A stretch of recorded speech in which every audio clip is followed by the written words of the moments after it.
The Old Man and the Sea, part 33, second part.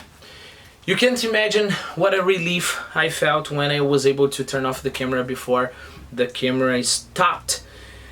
You can't imagine how frustrating it is to comment something spontaneously. I think you've realized by now that I don't plan my videos. I mean, of course, I read the book one more time. I have read this book, I think, 5 times.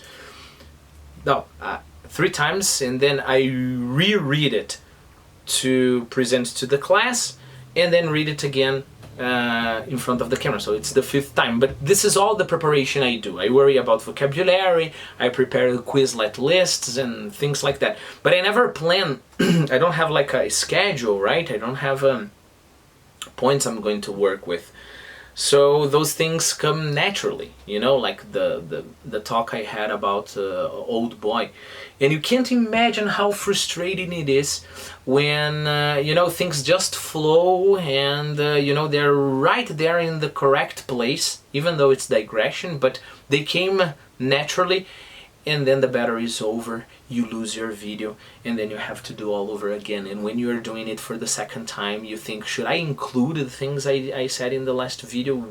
And then they sound artificial. It's a horrible feeling. You can't imagine. It's a horrible feeling.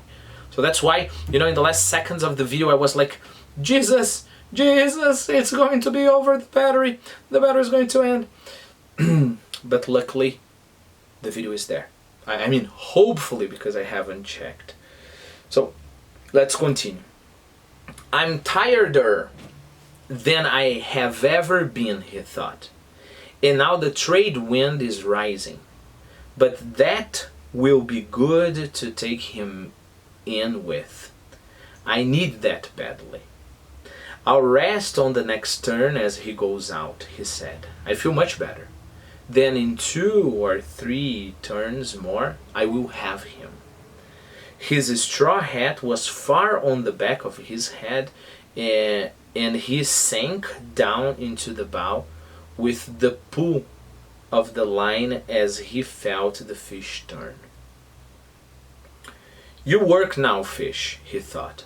I'll take you at the turn.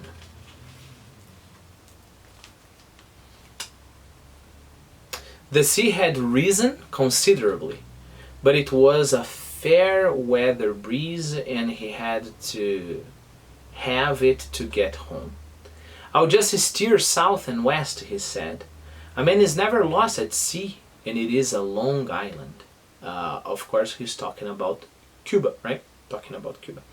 It was on the 3rd turn that he saw the fish first.